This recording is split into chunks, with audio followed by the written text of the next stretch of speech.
बिस्मिल्लाहिर्रहमानिर्रहीम। अस्सलाम वालेकुम। उम्मीद है बच्चे सब खैरियत से होंगे। तो हम लोग चैप्टर नंबर 16 कर रहे थे अल्टरनेटिंग करंट का।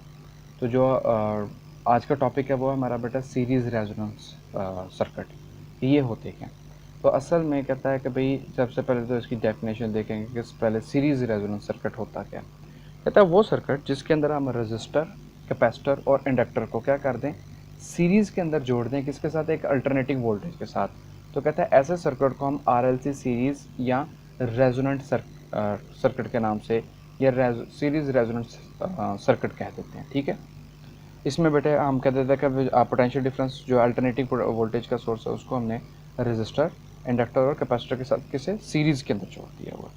तो कहता है कि आमतौर पे कहता है कंसिडर करके चलो, अब हम इसको स्टडी करेंगे, देखेंगे कि बेटा ये बिहेवियर कैसा होता है, ये रेजोनेंट स्ट्रक्चर क्यों कहा जाता है इसको, और ये क्या चीज़ करता है। कह रहा कंसिडर कर लें कि हमारे पास, अब जाहिर सी बात है बेटा, जब हम अल्टरनेटिंग वोल्टेज सोर्स यूज़ कर रहे हैं, इसका मतलब है उसकी फ्रिक्वेंसी होगी, और क्या कर रही होगी, वो फ्रिक्वेंसी चेंज भी हो रही होगी, क्योंकि आपको वेव है जो अल्टरनेट चीज़ होती है वह वाइब्रेशन की फॉर्म की होती है, और वाइब्रेशन की जैसे फ्रिक्वेंसी हो सकती है, इसी तरह अल्टरनेटिंग जो सिग्नल है या करंट है उसकी भी क्या हो सकती है, फ्रिक्वेंसी होती है।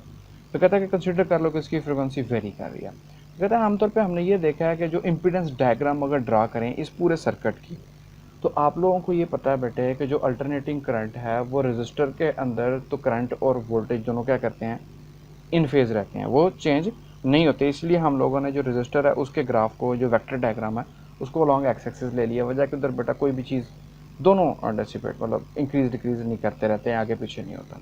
लेकिन बेटा जो इंडक्टर है, इंडक्टर के अंदर कौन लीड करता है, करंट लीड करता है। ठीक है, कि लैग करता है, करंट लैग करता है। ठीक है, और वोल्टेज लीड करती है। ठीक है, क्या करती है, वोल्टेज लीड करती है। तो हम इधर यहाँ पर वोल्टेज देख रहे हैं, इसी वजह से हमने क्या किया कि जो एक्स एल है इसको हम लोगों ने क्या किया कि बेटा ये अपर डायरेक्शन में ले लिया। ठीक है, पॉजिटिव डायरेक्शन के अंदर ले लिया किसको, रिएक्टेंस ऑफ इंडक्टर को। ठीक है, तो कहता है कि भाई, और दूसरी जो इंडक्टेंस जो रिएक्टेंस ऑफ कैपेसिटर है उसको हमने ले लिया कैसे, तो बेटा हमने डाउनवर्ड डायरेक्शन के अंदर ले लिया है। रीज़न इसकी क्या है कि हमारा बेटे जो करंट है या जो है वो क्या करता है, वोल्टेज जो है वो लीड करता है किसमें, इंडक्टर, क्योंकि हमने अल्टरनेटिव वोल्टेज अप्लाई किया हुआ ना, तो वोल्टेज बेटा लीड करता है किसके अंदर, इंडक्टर के अंदर, करंट लैग करता है। लेकिन वोल्टेज जो है वो लैग करता है किसके अंदर, कैपेसिटर के अंदर, कैपेसिटर में करंट लीड करता है। इस वजह से हमने जो रिएक्टेंस ऑफ कैपेसिटेंस है, क्योंकि हम वोल्टेज को कंसिडर करके चल रहे हैं, तो कहता है कि वोल्टेज आमतौर पर सेम रहती है, रजिस्टर के अंदर से ड्रॉप होती है, इंडक्टर के अंदर वो लीड करती है, जबकि कैपेसिटर के अंदर ये लैग करती है। इस वजह से हम लोगों ने जो रिएक्टेंस ऑफ इंडक्टर है उसको हम लोगों ने क्या, पॉजिटिव वाई डायरेक्शन में लिया, और जो हमने रिएक्टेंस ऑफ कैपेसिटर है उसको हमने नेगेटिव वाई की डायरेक्शन में लिया है अपनी इस वेक्टर डायग्राम के अंदर। ये दोनों अपोजिट हैं, ये क्या है, दोनों अपोजिट हैं, कैपेसिटर और इंडक्टर का। ठीक है, अब कहता है कि इसके बिहेवियर को अगर हम देखें कि जब हम फ्रिक्वेंसी अल्टरनेटिंग करंट की या वोल्टेज की, अल्टरनेटिंग वोल्टेज की फ्रिक्वेंसी को हम अगर इंक्रीज करें, ठीक है, व्हेन द, यहाँ जस्ट कंसिडर कर लो कि बहुत कम है, when the frequency of the source is very small, जो हमने अल्टरनेटिव वोल्टेज का सोर्स है उसकी फ्रिक्वेंसी को बहुत स्मॉल रखा हो, तो कहता है कि बेटे जो हमारे पास रिएक्टेंस ऑफ कैपेसिटर है ये इंक्रीज कर जाती है, इज मच ग्रेटर देन कि उसकी रिएक्टेंस ऑफ इंडक्टर से।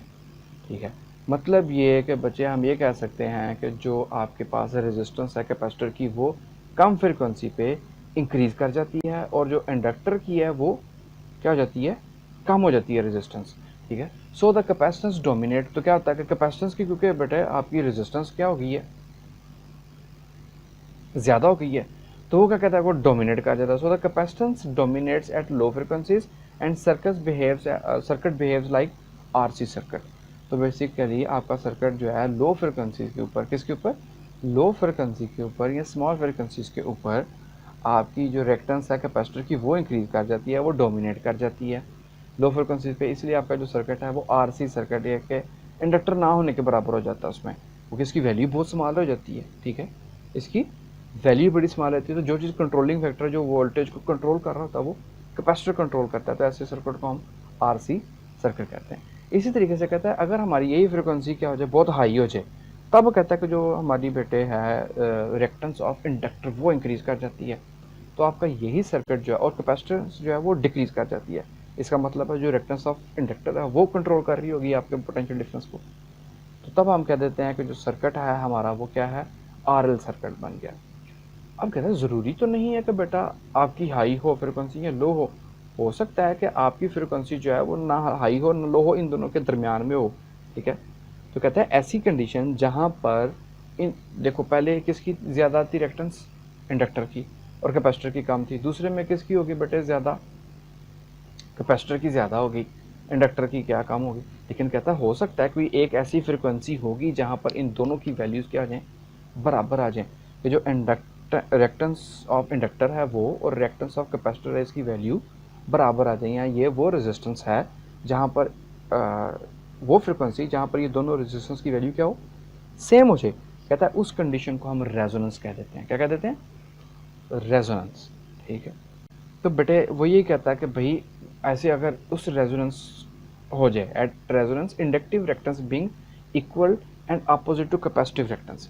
तो बेटे क्या हुआ कि बेटा जो अब आपकी रेजोनेंस फ्रिक्वेंसी आ गई, या वो फ्रिक्वेंसी जहाँ पे रेजोनेंस अचीव हो गई, जब आपको पता है कि भाई दोनों रिएक्टेंस क्या हो गई हैं, इक्वल मैग्नीट्यूड के अंदर। लेकिन अगर आप वेक्टर डायग्राम के अंदर देखो तो दोनों डायरेक्शन के अपोजिट। तो बेटा अगर इक्वल और अपोजिट हो जाएं तो ये रिएक्टेंस दोनों एक दूसरे को क्या कर देंगी, कैंसिल। तो आपका जो सर्किट है वो कुछ इस शक्ल का आ जाएगा, मतलब कि ना रिएक्टेंस कैपेसिटर की रहेगी, ना रिएक्टेंस जो है वो इंडक्टर की रहेगी, दोनों कैंसिल होगी। तो आपका सर्किट जो है प्योर रेजिस्टिव हो जाएगा। तो सेम चीज़ इसने ये इधर लिखा है, कहता है कि भाई दोनों के जो इंडक्टिव रिएक्टेंस और अपोजिट कैपेसिटिव रिएक्टेंस की होती है तो क्या करती है, एक दूसरे के इफेक्ट को कैंसिल कर देती हैं, जिसकी वजह से आपका जो सर्किट है पूरा का पूरा रेजिस्टिव सर्किट बन जाता है। और उसकी ये वेक्टर डायग्राम उसने बनाई है कि सिर्फ रेजिस्टेंस बच जाती है, दोनों एक्सएल और एक्स सी जो है ये इक्वल हैं और अपोजिट हैं, तो एक दूसरे को कैंसिल करके खत्म हो गया, क्योंकि एंटी पैरेलल वेक्टर्स हैं। तो कहता है कि ऐसी वो फ्रिक्वेंसी जहाँ पर ये फिनोमेना होता है उसको हम रेजोनेंस फ्रिक्वेंसी कहते हैं। तो अब हम जाएंगे उसकी वैल्यू को कैलकुलेट करने के, हाँ ठीक है, रेजोनेंस फ्रिक्वेंसी को हम कैसे कैलकुलेट कर सकते हैं। ठीक है, कि जो आपकी रेजोनेंस फ्रिक्वेंसी है उसको कैसे कैलकुलेट करें। तो कहता है कि हमने कंडीशन पहले यही रखी है कि भाई ये वो फ्रिक्वेंसी होगी जहाँ पर क्या होगा कि दोनों की वैल्यू, दोनों रेक्टेंसेस की वैल्यू इक्वल हो जाएगी। तो हम कंडीशन पुट ही कर देते हैं पहले खुद ही कि दोनों इक्वल है। तो अब हम एक्स एल की जगह इसकी वैल्यू पुट करेंगे ओमेगा एल। ठीक है, और बेटा एक्स सी की जगह जो कि रेक्टेंस ऑफ कैपेसिटर उसकी जगह 1/ओमेगा सी। अब हमने फाइंड करनी है फ्रिक्वेंसी, और हमें पता है कि एंगुलर फ्रिक्वेंसी और लीनियर फ्रिक्वेंसी का आपस में रिलेशन होता है। तो हम ये जो फ्रिक्वेंसीज हैं दोनों, इनको एक तरफ इकट्ठा कर लेंगे। तो जब ये ओमेगा इधर डिवाइड हो रहा है तो इक्वल की दूसरी साइड पे जाके क्या हो जाएगा, मल्टीप्लाई। तो बेटा ये ओमेगा स्केयर हो गया, और ये जो एल था हमने सी के साथ जाके मल्टीप्लाई कर दिया। हमें तो बेटा फ्रिक्वेंसी चाहिए, प्योर तो नहीं चाहिए। इसका लिए क्या ले लेंगे हम, अंडर रूट ले लेंगे। तो हमारे पास ये ओमेगा जो है किसके बराबर आ जाएगा, 1/√L सी के। अब आपको रिलेशन का पता है कि जो ओमेगा है किसके बराबर होता है, ये 2 पाई एफ की होता है। और इधर हम एफ आर यूज़ करेंगे, कि वजह के बेटा हमने क्योंकि पता है कहीं पे वो फ्रिक्वेंसी जहाँ पर दोनों रेक्टेंसेस इक्वल हो जाती हैं उसको रेजोनेंस फ्रिक्वेंसी कह देते हैं। इसलिए हमने इसको वैल्यू सब्स्टिट्यूट कर दी 2 पाई ओमेगा की जगह 2 पाई एफ आर। अब हमें तो बेसिकली रेजोनेंस फ्रिक्वेंसी चाहिए, तो 2 पाई को क्या कर देंगे, दूसरे डिवाइड कर देंगे जाके। तो क्या आ जाएगा, एफ आर जो resonance frequency is equal to 1/2 pi under root L C. L क्या है, इंडक्टेंस है, सी क्या है, कैपेसिटेंस है। ठीक है बच्चे, तो कहता है कि यही हमारे पास क्या है, this expression is for resonance frequency कह देते हैं हम लोग, कि ये वो फ्रिक्वेंसी होगी जहाँ पर आपकी रेजिस्टेंस कम से कम होगी और दोनों कैपेसिटर की और इंडक्टर की क्या होंगी, रिएक्टेंसेस क्या होंगी, इक्वल हो जाएंगी। तो कहता है अब ये जो रेजोनेंस सर्किट है इसकी कुछ प्रॉपर्टीज़ को देखेंगे कि इनकी प्रॉपर्टीज़ क्या है। तो सबसे पहले तो कहता है कि भाई रेजोनेंस फ्रिक्वेंसी का हमें फार्मूला पता है कि इस एक्सप्रेशन से दिया जाता है। ठीक है, इसकी डायग्राम उसने दे दिया। कहता है कि जो इम्पीडेंस है, जो रेजिस्टेंस है, ठीक है, is minimum at this frequency, के जो रेजोनेंस फ्रिक्वेंसी के ऊपर क्या होगी कि इसकी रेजिस्टेंस जो है सर्किट की वो कम से कम होगी। वो क्या होगी, क्योंकि इस फ्रिक्वेंसी के ऊपर दोनों इक्वल हो जाते हैं। और आपने वो वेक्टर डायग्राम में देखा था कि सिर्फ आर बच जाता है आपके पास, तो ये इक्वल टू आर जो रजिस्टर आपने लगाया हुआ उसके इक्वल हो जाएगी। तो अब ग्राफ को अगर आप गौर करें तो ग्राफ में फ्रिक्वेंसी इंक्रीज का जू हो रही है, तो पहले करंट क्या करता है, इंक्रीज करता है। करंट इंक्रीज होने का मतलब कि रेजिस्टेंस कम होती है, अपनी पीक वैल्यू पे जाता है, और फिर क्या करता है, जो ही फ्रिक्वेंसी और आगे इंक्रीज करते हैं तो आपका ये वापस डिक्रीज होना शुरू हो जाता है। तो रेजोनेंस फ्रिक्वेंसी के ऊपर आपका करंट क्या मैक्सिमम होता है और रेजिस्टेंस सबसे कम, और वो किसके इक्वल होती है, वो कैपिटल आर के। तो कहता है impedance of the circuit resonance is resistive, ठीक है, एट रेजोनेंस। तो कहता है रेजोनेंस के ऊपर जो हमारी इम्पीडेंस है वो बेसिकली रेजिस्टिव हो जाती है, और रेजिस्टेंस की वजह से होती है, ना तो इंडक्टर की वजह से होती है ना ही कैपेसिटर की वजह से होती है। तो कहता है कि जो करंट और वोल्टेज हैं वो क्या होते हैं, इस पे रेजोनेंस फ्रिक्वेंसी पे इन फेज हो जाते हैं, और इनका जो पावर फैक्टर है वो 1 मीन के मैक्सिमम पावर आउटपुट दे देता है हमें, ठीक है। तो कहते हैं इफ़ सोर्स वोल्टेज जो है वी नॉट इज़ कांस्टेंट, जो हमारा सोर्स है उसकी जो पीक वैल्यू है वोल्टेज की वो कहता है कांस्टेंट रहे, अगर वो चेंज ना हो जो है, तो कहता है करंट भी इज़ अ मैक्सिमम एट, तो करंट भी कहता है उस वक्त मैक्सिमम होगा फिर उस वोल्टेज के ऊपर, ठीक है। और उसको क्या है, ये किस इक्वेशन से दिया जाता है, I is equal to V naught over capital R से रिप्रेजेंट कर देता है वो। फिर बेटा कहता है कि एट रेजोनेंस, अब जब कहता है रेजोनेंस हो गया तो voltage drop across inductors and capacitance में भी लार्जर देन द सोर्स। तो इसी वजह से कहता है कि जो कैपेसिटर और इंडक्टर के ऊपर रेजोनेंस फ्रिक्वेंसी के ऊपर जो वोल्टेज ड्रॉप है वो क्या हो जाता है, वो इंक्रीज कर जाता है, वो ज़्यादा हो जाता है। इसी वजह से क्या कह देते हैं हम, जो इस सीरीज रेजोनेंस स्ट्रक्चर सर्किट है उसको बेटे एक्सेप्टर सर्किट भी कह देते हैं, because this circuit accepts the maximum flow of current due to minimum impedance.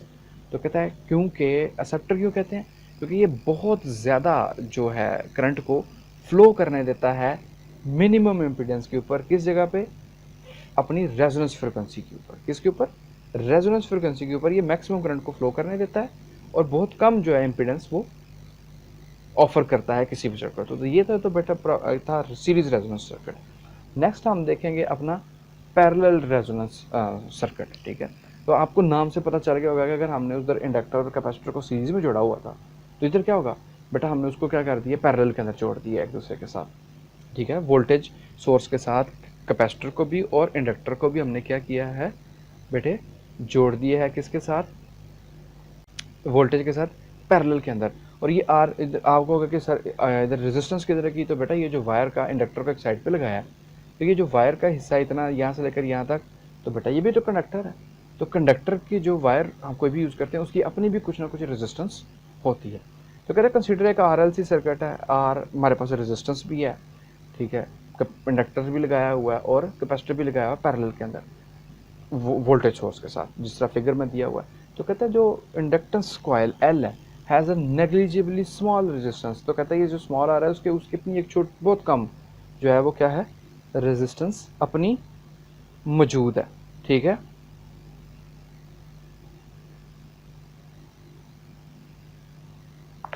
तो क्या है उसकी मौजूद है बच्चे रेजिस्टेंस थोड़ी सी। तो कहता है कि भाई बहुत ज़्यादा स्मॉल नेग्लिजिबल छोटी कम रेजिस्टेंस है। तो कहता है circuit resonates at the frequency mega R, वही रेजोनेंस फ्रिक्वेंसी। तो कहता है बेटा कब होगी, जब दोनों की रिएक्टेंस क्या हो जाएगी, इक्वल होगी, तब आपकी रेजोनेट करेगी, जस्ट लाइक सीरीज, ठीक है। तो कहता है उसके अंदर वैल्यू होता है the resistance of the coil is very small and the capacitor draws a leading current. लेकिन इसके अंदर क्या होता है कि जो आपका कैपेसिटर है उसका करंट लीड करता है, ठीक है, जाहिर सी बात है कैपेसिटर के अंदर करंट लीड करता है। तो कहता है और जो कॉइल के अंदर है वो लैग करता है, और ये हमें भी पता है कि बेटा इंडक्टर के अंदर करंट लैग करता है, वोल्टेज लीड करती है, और कैपेसिटर के अंदर करंट लीड करता है और वोल्टेज लैग करती है। तो कहता है कि इन जो हमारी एक्चुअल प्रैक्टिस के अंदर क्या होता है कि जो करंट है वो जीरो नहीं होता, बल्कि क्या हो जाता है, मिनिमम वैल्यू पे आ जाता है।